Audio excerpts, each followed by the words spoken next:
Hey everyone, welcome to the Get Your Life Together Girl podcast, the ultimate blueprint to self-love and inner peace.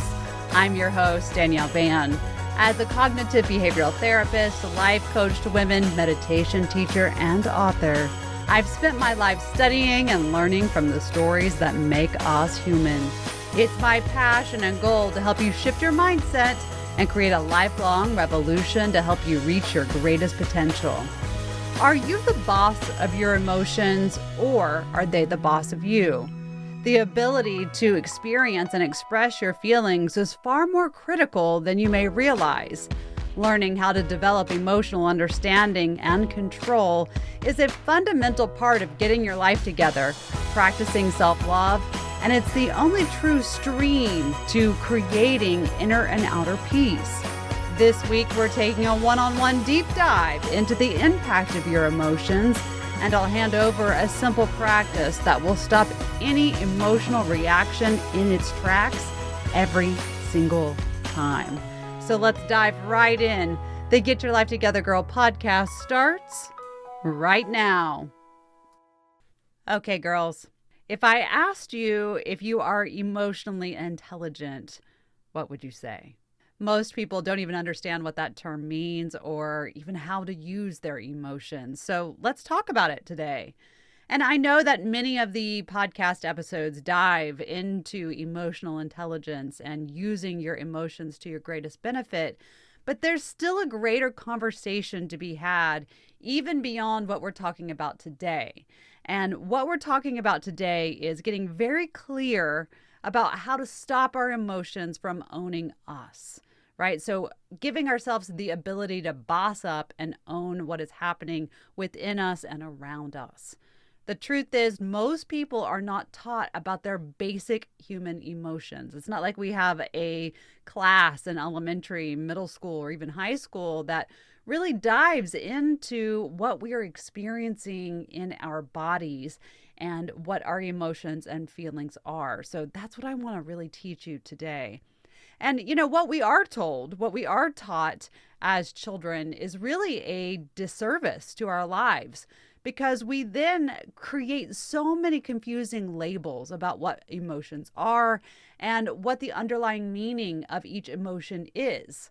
We're often told to, not cry or not be over emotional, which then forms this mindset of how we should show up to our emotions.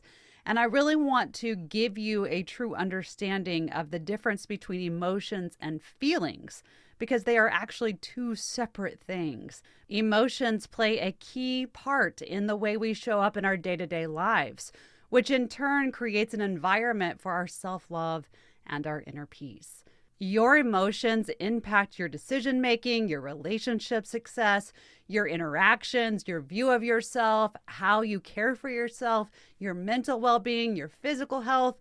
I could go on for literally days. They impact every single thing that you experience, that you do, that you witness, that happens around you and through you.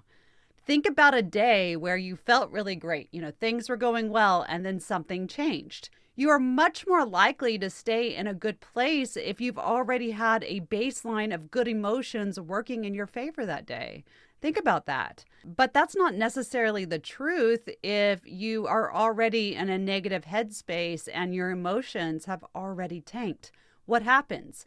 Your moment piles up and then you begin to feel that you are, in a really bad day and that things are not working in your favor, which adds to the emotional negativity. This is why it's so important to be the boss of your emotions.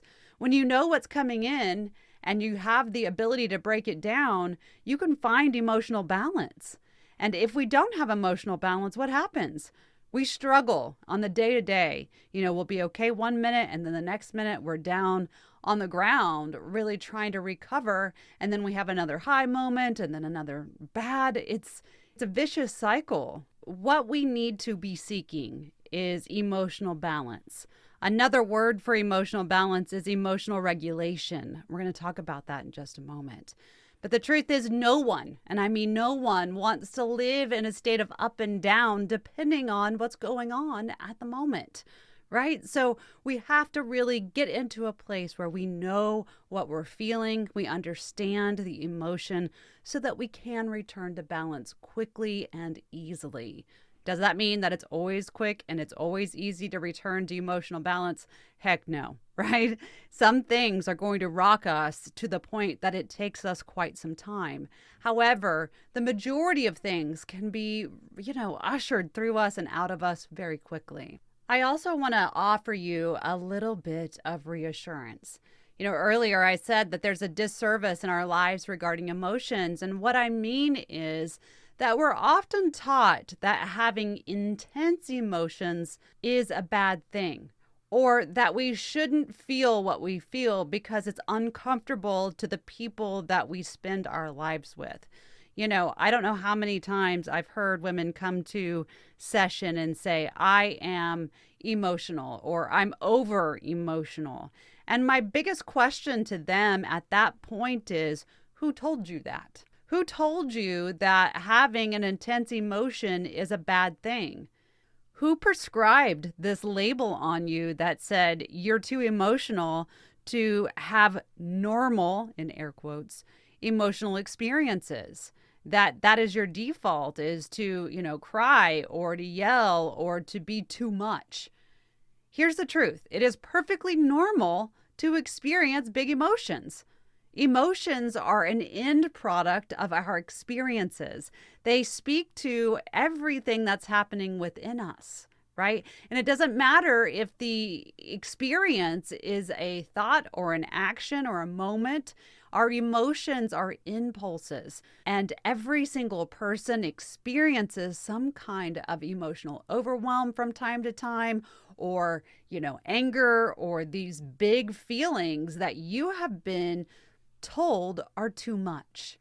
It's perfectly normal to be angry. It's perfectly normal to be sad. It's perfectly normal to be happy because feelings are normal. It's okay. I just want you to know it is okay. That is the reassurance that I want you to have right now. What you feel should not be judged. What you feel is always okay.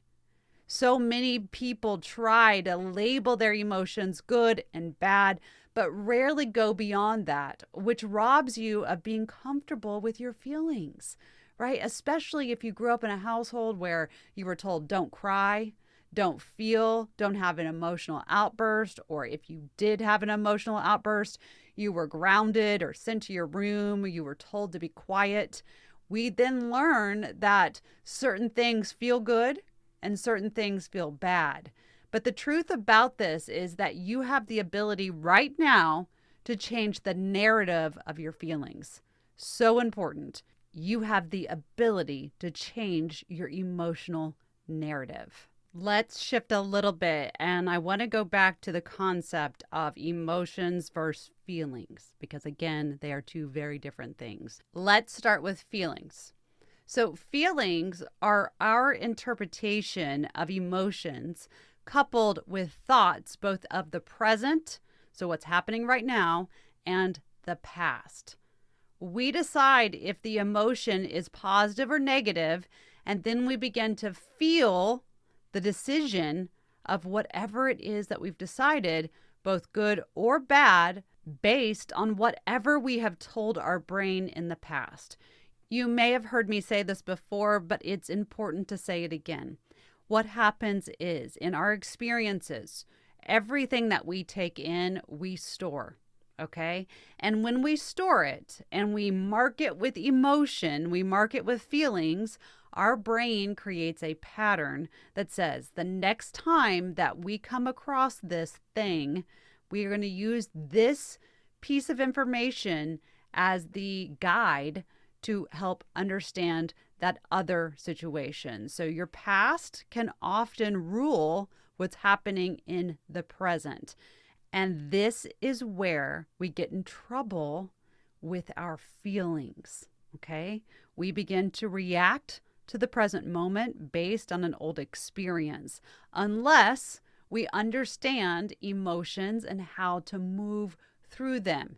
If we understand feelings, we understand that we may be grasping onto an experience that has absolutely nothing to do with the moment. And we can start breaking it down so that we are the boss of the situation, of how we feel. What's even crazier is that it only takes about 90 seconds for an emotion to rise within us and fall away. That is such a short moment in time, and yet our feelings can last for a longer duration, right? So when we're reacting to our emotions, what we're doing is we're dealing with the feelings that we're connecting to the emotion.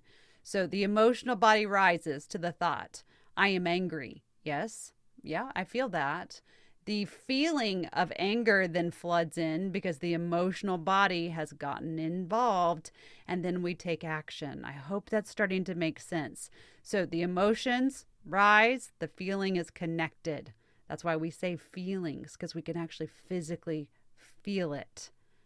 It goes beyond that, though. I want you to think of it this way. If we stay in certain emotions and feelings for a few days, that becomes our mood, right? Our temperament of how we're handling everything. Everything we think about and feel is really guided through those feelings. And if those feelings last for, say, a few weeks or a month, it becomes how we act, right? So it goes beyond this guided mindset and becomes really how we are acting. So how we are showing up. From there, if these certain feelings last for years, it becomes a part of our personality. How many people are out there saying, I had a really rough experience that made me feel negative, and they're still using it 10 years later? This happens to a lot of women when they go through really trying divorces, right? So no one will ever love them. They have all of this mistrust. It's because they've owned those feelings for so long. It's now a part of their personality. We get trapped in a vicious cycle of those same emotions, and they begin to influence our well-being. So let's go to some basic understandings of negative emotions and the feelings that are below them and connected to them.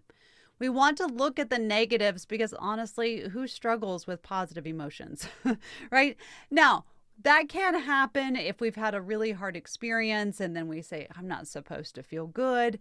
But honestly, most of the time, we don't question good feeling emotions. So there are many emotions, but the top negative ones are anger, fear, sadness, disgust, bitterness, resentment, discomfort, guilt, shame, and sadness. We're not going to move through all of those. Most people know what they mean and how they connect to them, but let's look at what's below the surface and the feelings that they create, right? So let's lean into the emotion of sadness. The feeling below sadness is often grief and disappointment. A lot of times we'll just say, I feel sad. And when we're asked why we feel sad, a lot of times we say, I don't know. But generally it's because I am disappointed. My expectations were not met. I really wanted something to last or to be, and it wasn't. But the feeling of sadness really shows you the depth of your feelings, right? It points to what you deem to be important. So yes, you can feel sad, but what's below it? Well, that was really important to me, and I am disappointed it didn't work out. When sadness occurs, we can stop and question it through the idea of, why is this person or this experience so important to me? That helps us process, right? And we're going to get into that in just a few minutes, and we're going to walk through an exercise to do just what I mentioned. But let's move to shame. Shame as an emotion is actually quite complex. There's so many things that go into shame, whether that's the past experiences or the internal voice that really is not your friend. There are many, many things that shame is involved in. But I want you to understand that below the surface of shame, there is one single word, and that word is should. It is one of those words that I absolutely wish we could eradicate from every language, but unfortunately we can't. So should is a big factor because we have internalized beliefs about who should be in our lives or who shouldn't. And when those things happen or should not have happened, we can often feel shame because of it. I'm not good enough. I didn't do enough. I am not well, or whatever it might be. Shame is this factor that comes into place and makes us feel like we are not good enough or that we didn't show up in the way we should have. Let's look at guilt next because it's very similar to shame as it's filled with the word should, but it's also believing that you've done something wrong. And that is really a place where we're looking at our beliefs and our values, and we are looking at our validation system. So are we seeking validation on the outside, or are we seeking internal validation? Very important question. It's all a part of guilt. Anger shows us what we're passionate about, where our boundaries are, and what we believe needs to change, or that something has run up against our belief and value system.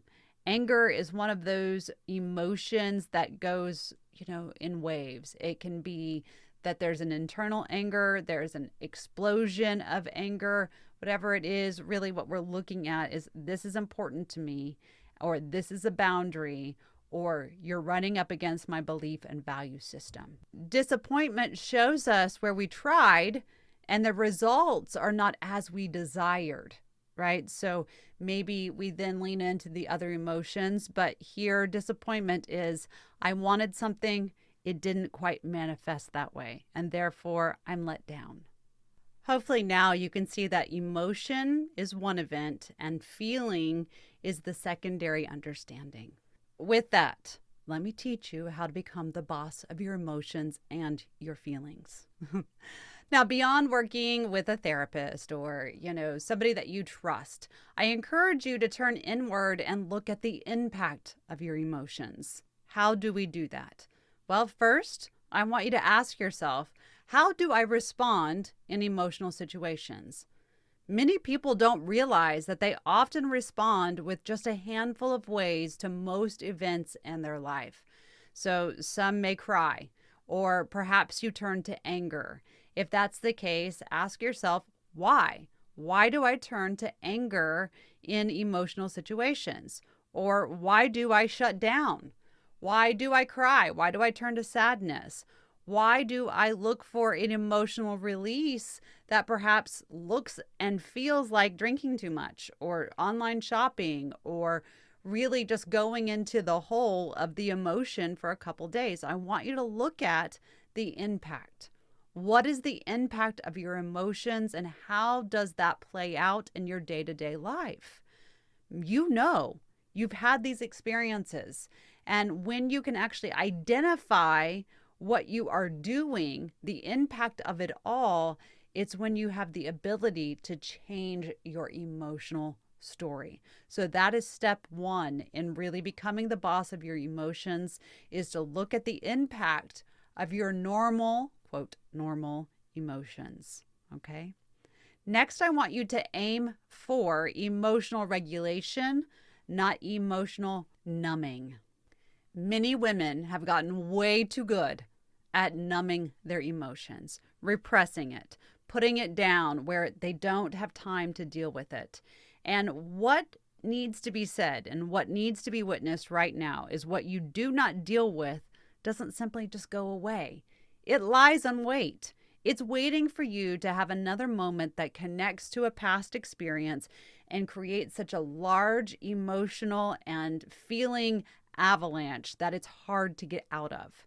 So I want you to realize that you have to address your emotions head on. I get it. Emotions are not easy all the time. What we do not address begins to fester in the background. When we suppress our emotions, you actually prevent yourself from experiencing and expressing what you need. Remember that emotions are impulses. What is an impulse? It's energy. When you trap your emotional energy inside, it has to come out somehow, right?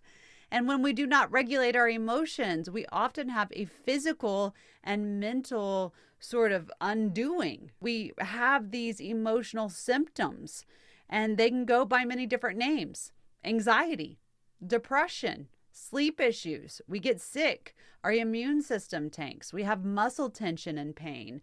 We have headaches. We have difficulty managing our stress. We lean into substance abuse. There's so many things that unfold in such a natural and quick way that we have to learn that we have the power and the ability to gain control over our emotions by simply looking for balance.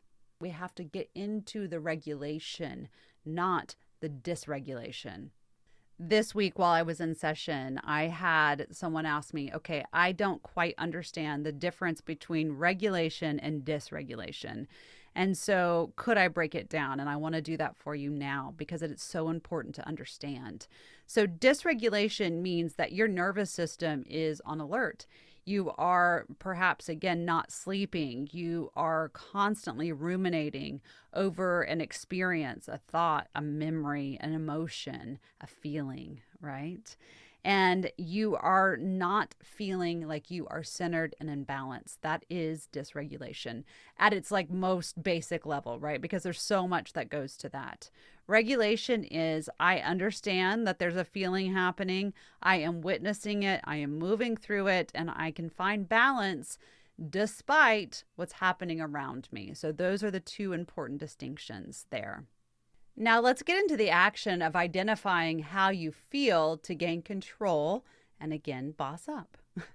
So this is a practice, and I encourage you to practice on your good feeling emotions and feelings because it's actually easier to do. When we practice on trying emotions or harder emotions, we can often become frustrated and want to give up. So practice this when you're feeling good and get into the habit of using this so that you can transition into using this in hard experiences and hard emotions and feelings. You might want to grab a pen and write down these questions. You can always listen to this again if you're not in a space that you can write them down. But I want you to really get into the place where you're using these sentences exactly as they are. When you become more comfortable with them, go ahead and change them, right? Put them into your own language. But in the beginning, use the sentences as they are, because what we're trying to do here is give the brain a new pattern. We want the brain to begin to identify what we're doing in the present moment by emotionally processing. And if we have a set standard of how we do that, the brain learns it much quicker. So let's get started. Okay, so when an emotion rises, when you are starting to feel that emotion that you've connected a thought to, I want you to take a very small break from whatever you're doing, and I want you to actually be inside of that feeling. And I want you to write down, here's the first question, or begin to explore, what am I feeling right now? I want you to identify the feeling. In episode 105, I go through the emotional scale. I mentioned that. And I mentioned that you should grab the emotional scale, search online, or if you're a member of the Get Your Life Together Girl Women's Circle, you can actually find the emotional scale there. But I want you to really get into a space where you know what emotions are to you. What are your definitions? The emotional scale helps to kind of outline those pieces and gives you a target to define. But I want you to really get into a place of knowing what your emotions and feelings mean to you, so that when you ask that question, you can put a label on the experience, right? So what am I feeling? Oh, that's anger. Oh, that's upset. Oh, that's joy. That's happiness. That's love. What do the emotions mean, and what are the underlying feelings to you? From there, I want you to ask yourself the next question. What happened to make me feel this way? This is an important thing, right? Because a lot of times we rush headlong into the emotion without looking at why we feel that certain way. It could be that you're at a family event and all of a sudden you're triggered back to being a small child. And that is very important to understand. If we understand that, we can disconnect from the moment. but begin to ask yourself, what made me feel this way? Perhaps you were ignored by a friend and that made you upset. So the event was triggered by the emotion of being ignored. The next question to move into is, does this situation have another perspective that would make sense? Very important. Like I just said, maybe I was at the family event and I was triggered by a past experience. Okay, there's another perspective here. This is an old wound talking, and I need to address that. Maybe not right now. Or if you were ignored by the friend, perhaps you were in a large crowd and your friend didn't see you. So where you perceived that you were being ignored, perhaps it was just a lack of awareness from someone else. Very important to understand, because we can stop our emotional upset. If we understand that maybe somebody didn't see us, we don't have to hold on to that and create problems that don't exist. Can you imagine if you got ahead of yourself and you didn't have an emotional reaction to moments that actually weren't situations? This is that step. This is how we do that. From there, I want you to ask, what do I want to do about these feelings? This is probably the most fundamental question to ask yourself, okay? Because a lot of times we skip from emotion rising to I have already reacted and oh hell, I created a problem, right? So I want you to really sit with it. Soak it up for a second. Do I really want to do something with this emotion? Can I let it go? Do I need to sit in it? Do I need to scream? Do I need to be aggressive? Do I need to fight back? Do I need to just enjoy it? What do I want to do? And what do I need from this experience? Such a huge, life-altering question when you practice this. The other thing too is, if it's a positive emotion and you sit in it, what's going to happen? You're going to feed your brain that downtime, that sitting, that emotion is a positive thing for you. This is such a fundamental question. And when you are past that part, I want you to ask yourself, is there a better way of coping with this emotion? Big one, right? If you are somebody who responds in anger, could there possibly be another alternative? Could you possibly walk out of the room and use your breath to find balance in your nervous system again? Can you do that? Can you give yourself just a moment to reframe the thought pattern that's happening and maybe perhaps modify your reaction and your feelings? This is such an important part of really becoming the boss of your emotions. You have to learn to get yourself into a space of emotional balance instead of emotional dysregulation. So I'll give you those questions one more time. What am I feeling? What happened to make me feel this way? Does this situation have another perspective that would make sense? What do I want to do about these feelings? And is there a better way of coping with these emotions? Again, this is going to take practice. This is going to take time. But if you can give yourself permission to manage your emotions in this way, you will begin to have a much more peace-centered life. We don't have to have a reaction to every single thing. Once you answer these questions in any given situation, I want you to do the next piece of bossing up. And that piece is to accept your feelings and emotions as they are. All of them, without judgment or trying to change them.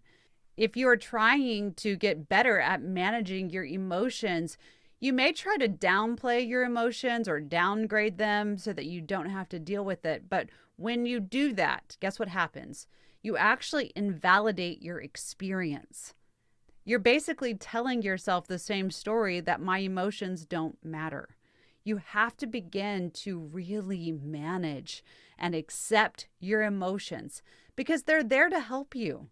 And so you have to get more comfortable with allowing them to do their job. Increasing your comfort around your feelings allows you to fully feel without having to hit those extremes, right? So practice accepting. Try thinking about your emotions as nothing more than messengers. They're not good or bad. They're truly neutral. What begins to feel unpleasant is the feeling that we put with it. So if you can look at your emotions, we can stop the feeling response a lot of times and ask, is this even necessary?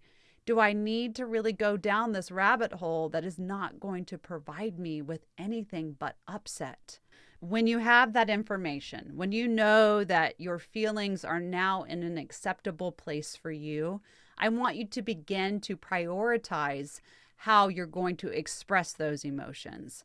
It is so important to remember that there is a time and place for everything. I'm not saying that your emotions should be delayed. I'm not saying that you should control your responses in every moment if the moment doesn't warrant it.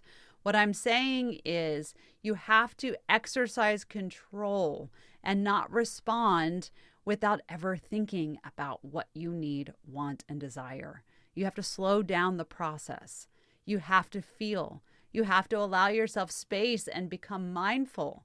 Because being mindful of a situation can help you learn when it's okay to let feelings out and when you may need to actually sit with them for a moment.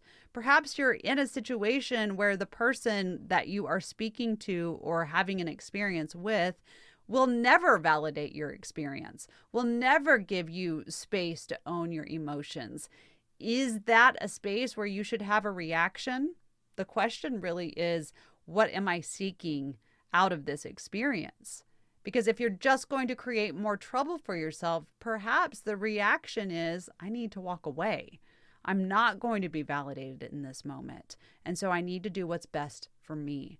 So get into a place where you prioritize expressing yourself. Maybe you need to go for a long run instead of having an emotional reaction. That is an expression, right? We just think that we have to fight back. We have to defend the ego. We have to defend our thought process. But sometimes we have to hold space. Sometimes we have to prioritize our mental health. When we give ourselves space, you are in control. When you give yourself true, valid reasons to respond, you are in control. Just like I want you to get into the habit of asking yourselves those questions to break down the emotions, I want you to get into the habit of asking yourself, what do I need? Sometimes it's leaving an upset situation. Sometimes it's distance. Sometimes it is unloading everything that you need to say because there's been too many experiences that you've kept quiet. What do I need? What do I truly need? How will I most be benefited in this moment? I was asked by that same person who asked me about emotional regulation and dysregulation if it's harmful to distract yourself into a better place where you can deal with your emotions.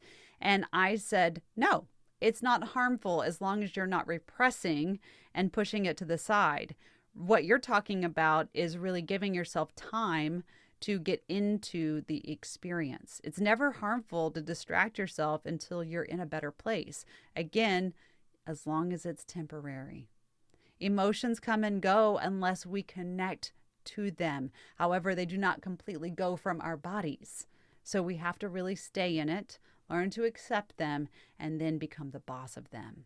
Sometimes the only thing that we can do in the distraction is just to give ourselves a millisecond of time.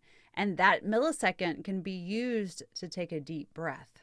Remember that your breath regulates your nervous system and it stops you from having a bigger reaction than needed.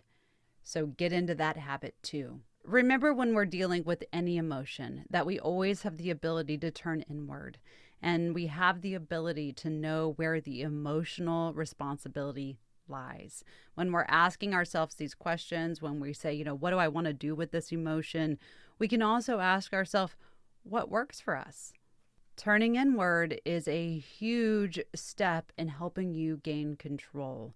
It helps you understand that your emotions are powerful and that you always have a choice. So I want you to practice these things. Go through those sentences, use them in the good time, and then move it into a space where you're using it during hard emotional moments. And I have to say this, it's just one of those things. If you practice these things, these questions, and you still feel overwhelmed, it is really time to seek some professional support, okay? And there's no shame in it. Lots of people seek professional support, whether through a life coach or a therapist or a psychologist or a psychotherapist, to help them get out of that sense of overwhelm. I want you to remember that long-term and persistent emotional dysregulation and mood swings, it impacts your mental and physical health, right? Trouble controlling your emotions can be linked to old trauma and underlying situations that you haven't dealt with, but don't have the skill set to fully move through on your own, and that's okay.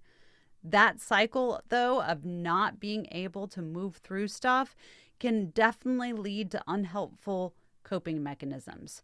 Your emotions are complicated, but if you practice and you give yourself space to not own every single thing and you move through your healing, you absolutely can find a new sense of balance. So don't be ashamed if you need a little extra help. Don't look at it as if you are broken or that you're not enough or that you don't know how. Look at it as there are people trained to help you in these certain situations. That's beautiful. Use it. Use someone to help you get a better understanding. And if you want to go at it alone, go through those questions. Give yourself permission to change your emotional story. You have the power. It's an essential foundation to self-love, and it is ultimately the only way to live in a peaceful life. So, how will you control your emotions? How will you move through each emotional experience in a way that best serves you? That's the ultimate question I want you to focus on. And get into a space where you are the boss of everything that you feel. It's so important. And again, it is an essential step into getting your life together, girl. Thank you so much for listening to the Get Your Life Together Girl podcast. If you've enjoyed these tips for bettering your life and are seeking daily inspiration and additional tools and tips, follow me on social media at Get Your Life Together Girl on Instagram, Facebook, and TikTok. Or you can visit the show notes, my blog, or my website at getyourlifetogethergirl.com. Feel free to share this episode with a friend or family member as it helps us spread this message to those who need it. While you're at the website, I would also invite you to check out the Get Your Life Together Girl Women's Circle. There's already 100 downloadable tools and practices available to you right now, and we have monthly meetings where we can all join together live. It's only $9 a month. Until next time, be kind to yourself and others.